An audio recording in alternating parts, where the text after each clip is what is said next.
सोना, ये वो लफ्ज है जो दिमाग में दौलत, ऐश और सुरक्षा की तस्वीर ले आता है। ये सिर्फ एक कीमती धातु ही नहीं है, बल्कि ऐसी इन्वेस्टमेंट भी है जो वक्त के साथ अपनी कीमत बनाए रखती है। सदियों से ये कीमती धातु कीमत की निशानी और मुश्किल समय में सुरक्षित जगह रही है। पुराने जमाने से लेकर आज तक सोने ने हमेशा एक अहम भूमिका निभाई है। लेकिन सोने की कीमत कभी बढ़ती है तो कभी कम, ऐसा क्यों होता है? ये सवाल बहुत से इन्वेस्टर्स के मन में आता है। वो कौन से कारण हैं जो इसकी कीमत में उतार चढ़ाव लाते हैं? क्या ये सिर्फ इकोनॉमिक स्थिति है या कुछ और भी? सच तो ये है कि सोने की कीमत कई चीजों से तय होती है, जिसमें दुनिया की इकोनॉमिक स्थिति से लेकर जियोपॉलिटिकल घटनाएं तक शामिल हैं। इन कारणों को समझना जरूरी है। इन चीजों को समझना सोने की मार्केट को समझने की चाबी है। एक्सपर्ट्स की राय और एनालिसिस इसमें बहुत मददगार साबित हो सकते हैं। इस वीडियो में हम सोने की कीमतों की दुनिया में जाएंगे और इसके बढ़ते हुए ट्रेंड के कारणों पर नजर डालेंगे।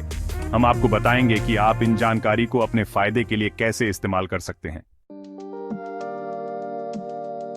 सोने की कीमतों को प्रभावित करने वाले सबसे महत्वपूर्ण कारकों में से एक है इन्फ्लेशन। इन्फ्लेशन बढ़ने से सोने की कीमतों पर सीधा असर पड़ता है। जब चीजों और सर्विसेज की कीमतें बढ़ती हैं, तो यूएस डॉलर जैसी करेंसीज की खरीदने की क्षमता कम हो जाती है। इसका मतलब है कि हर डॉलर की वैल्यू कम हो जाती है और लोगों को अपनी जरूरत की चीजें खरीदने के लिए ज्यादा पैसे खर्च करने पड़ते हैं। इसका मतलब है कि लोगों को उतनी ही चीजें खरीदने के लिए ज्यादा पैसे की जरूरत होती है। इससे लोगों के जीवन यापन की लागत बढ़ जाती है और उनकी बचत पर भी असर पड़ता है। दूसरी तरफ सोने को अक्सर इन्फ्लेशन से बचने के लिए एक तरीके के रूप में देखा जाता है। इन्वेस्टर्स सोने में पैसा लगाते हैं ताकि अपनी दौलत को इन्फ्लेशन के असर से बचा सकें। कागज के पैसों के उलट, जिसे सरकारें असीमित मात्रा में छाप सकती हैं, सोने की मात्रा सीमित है। सोने की खदानें और उसे निकालना सीमित होने के कारण इसकी कीमत में स्थिरता रहती है। इसलिए जब इन्फ्लेशन बढ़ता है तो इन्वेस्टर्स अक्सर अपनी दौलत को सुरक्षित रखने के लिए सोने की तरफ आते हैं। सोने में पैसा लगाना सुरक्षित माना जाता है क्योंकि इसकी कीमत समय के साथ बढ़ती है। सोने की इस बढ़ती हुई मांग के कारण इसकी कीमत में इजाफा होता है। जब ज्यादा लोग सोना खरीदते हैं तो इसकी कीमत और बढ़ती है, जो इन्वेस्टर्स के लिए फायदेमंद होता है। यूएस डॉलर की कीमत भी सोने की कीमत तय करने में अहम भूमिका निभाती है। डॉलर की कीमत में उतार चढ़ाव सोने की कीमतों पर सीधा असर डालता है। सोना आमतौर पर इंटरनेशनल मार्केट में यूएस डॉलर में बिकता है। इसका मतलब है कि डॉलर की कीमत में बदलाव सोने की कीमतों को प्रभावित करते हैं। इसलिए जब डॉलर की कीमत कमजोर होती है तो सोने की कीमत में तेजी का रुझान होता है। कमजोर डॉलर की वजह से इन्वेस्टर्स सोने में पैसा लगाना ज्यादा सुरक्षित समझते हैं। इसकी वजह यह है कि एक कमजोर डॉलर का मतलब है कि उतनी ही मात्रा में सोना खरीदने के लिए ज्यादा डॉलर्स की जरूरत होगी।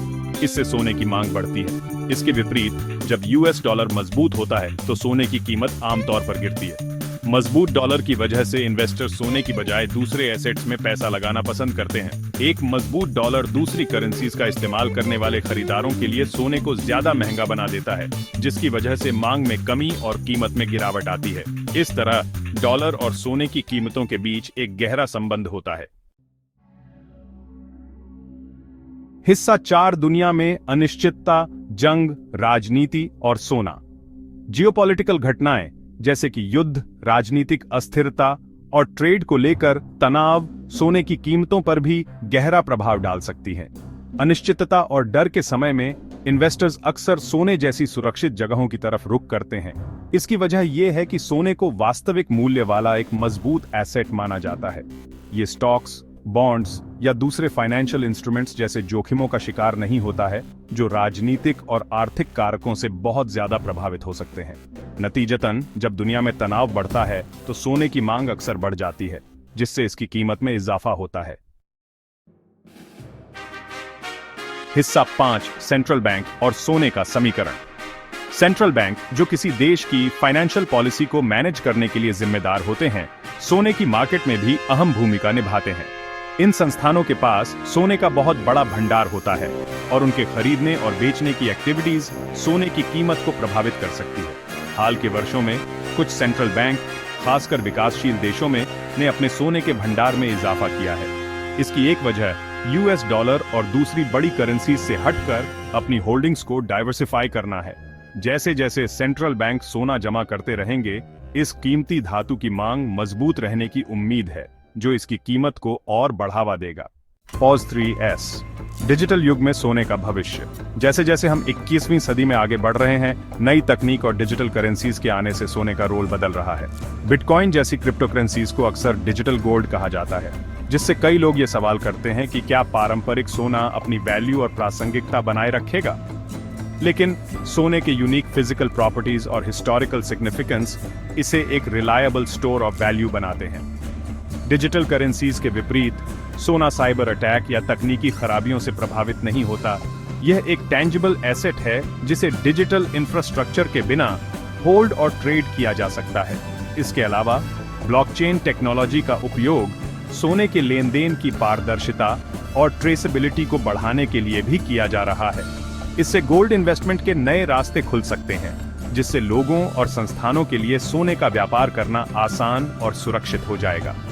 अंत में, डिजिटल युग नई चुनौतियां और अवसर दोनों लाता है, लेकिन सोने की एंड्यूरिंग वैल्यू और स्टेबिलिटी सुनिश्चित करती है कि यह ग्लोबल फाइनेंस में एक क्रूशियल रोल निभाता रहेगा।